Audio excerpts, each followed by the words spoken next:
So what's up, good morning guys. Nanguha pala tayo dito ng puso para sa ating almusal. Magandang umaga sa atin mga kasama. Welcome to my channel. Shout out nga pala sa ating mga followers dyan. So binalatan na nga po natin yung puso ng saging yan. Yan po ay puso ng sabaha. Baka po mamaya ay kumuha kayo ng puso ng lakatan. Yan po ay mapakla. Ito po puso ng saba. Gagawin po natin yung turta ngayong umaga. Pinabalatan ko na nga po yung saging. Shout out nga po sa bumabalat ng saging na si Jongjong.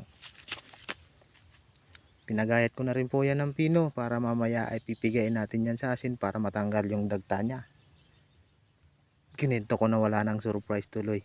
Yan guys, ganyan kami simpleng buhay lang para mayroong masustansyang almusal sa umaga. Ayan guys, pinong-pino po ang pagkagayat niyan. Nahirapan nga lang po maggayat at yung kutsilyo ay walang hawakan. Pagkatapos nga po gayatin, ayan po ilagay na natin sa mangkok. Itudo na natin yan, sama-sama na lahat yan. Shout out nga po uli sa mga followers natin dyan. Huwag kalimutang mag-like at pakishare na rin po ng video natin para marami pang makapanood sa ibang i-upload natin na video para sipagin tayo maggawa ng kakaibang mga video dito sa ating Facebook page. Yan po, pinigaan na nga po yan. Nilagyan nga po pala ng asin yan. Huwag kayong mag-alala guys kasi yung nagpiga niyan ay kanina, hindi lang natin na videohan. And ay naghugas din naman ng kanyang paa. Ay, kamay pala.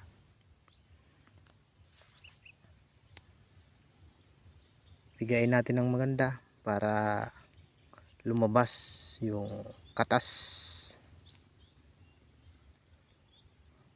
yung dagta niya yan guys. Kapag may katas-katas na siya, yung dagta niya yan. So wag po natin uling kalimutang mag-like at saka mag-share sa ating mga followers dyan. Shout out sa inyo. Ganyan po kami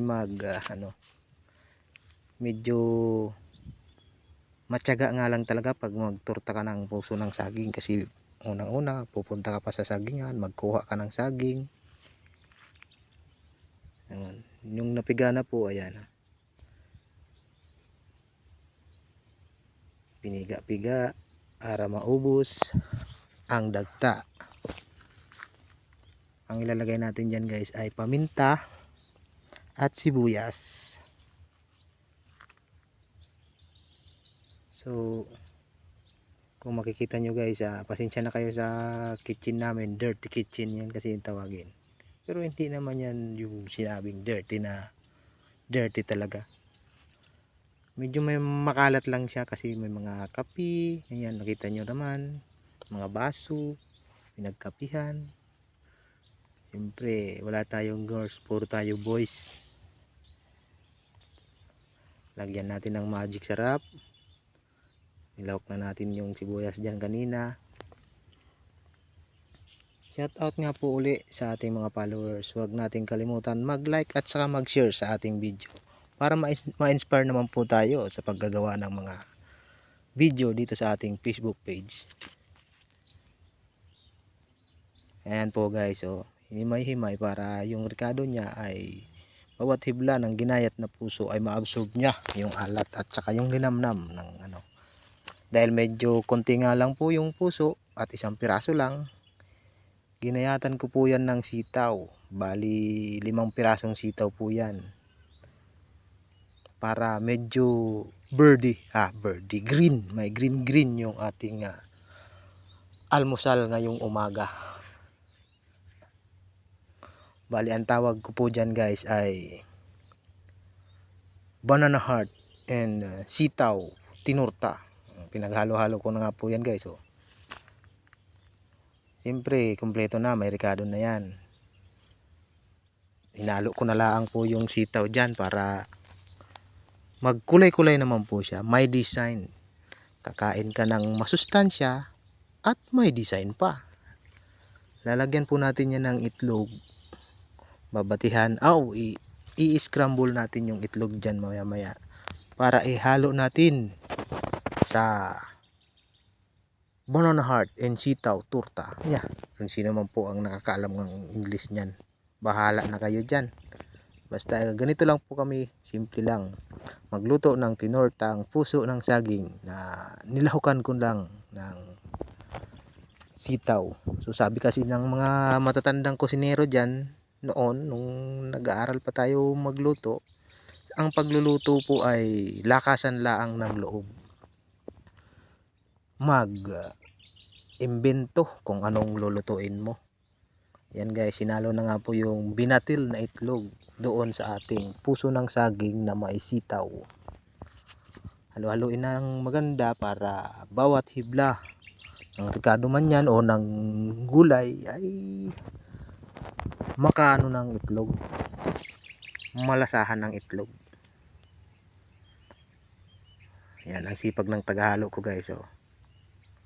Tinidor pa yung gamit. Halo-halo. Tingnan nyo naman guys. Hindi pa siya luto. Pero may kulay-kulay na siya, 'di ba? Kulay-kulay green. Oh, mamaya ang kulay niyan guys ay brown, red o brown, yellow at saka green. Makita nyo naman yan guys. Oh. Sige. Haluin mo pa ng haluin para maganda kasi guys pag yung maganda ang pakahalo, para yung timplada ay pantay. Hindi siya isa-isang side, may maalat, may matabang. Ayan guys, may apoy na rin po yung ating tungko at nilagyan na natin ng kawali. Papainit na natin yung kawali dyan guys. Bago natin pala guys ilagay yung mantika sa kawali, ay kailangan yung kawali ay mainit na rin. Ang purpose kasi niyan guys, para mabilis mag-init yung mantika. At kapag mainit na yung mantika, pwede nang ilagay yun. Yan guys, oh. Painitin natin ang kawali ng maganda. Tingnan niyo po yung apoy. Yan lang po yung lutuan namin. At nang uminit na po ang kawali, nilagyan na natin ng mantika. At syempre, mamaya-maya guys, pag mainit na yan, alam nyo na kung anong kasunod na ilalagay natin dyan.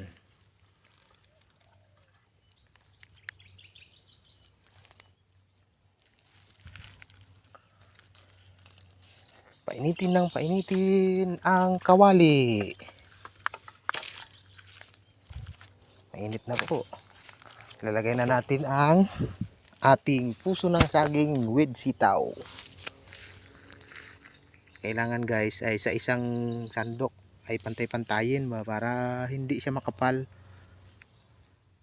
Ang purpose pala guys, para mainit ang kawali at saka ang mantika, para hindi siya magdikit. Kasi siyempre itlog lang yung nilagay natin dun sa hindi natin nilagyan ng harina. Kung hindi natin papainitin yung mantika, hiwa-hiwalay yung turta natin guys, hindi siya mabubuo ng ganyan. Ang mangyayari dyan ay sinangag na puso kasi maghiwa-hiwalay siya eh. Kahit naman po magluto kayo ng scramble egg, ganun talaga ang process niya, proseso. Painitin ng maigi yung kawali at saka yung mantika para buo siya, hindi siya madudurog o maghiwa-hiwalay. Ito na guys, ito na nga po pala yung huling salang. Medyo hindi ko na yan pinalagyan ng mantika at huli naman na sayang ang mantika. Ayan na guys, nahihirapan siya guys mag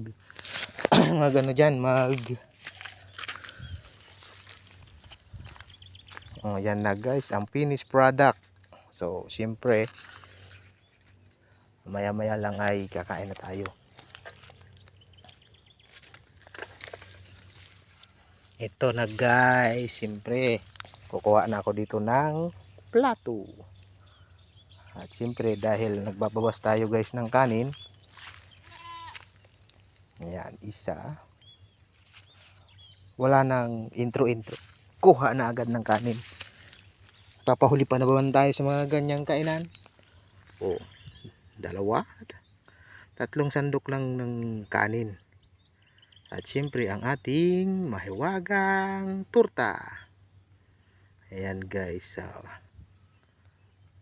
ito guys, kain po tayo. Maraming salamat sa panonood ng aking video. At huwag po natin kalimutang mag-like at mag-share. Thank you. Kain tayo.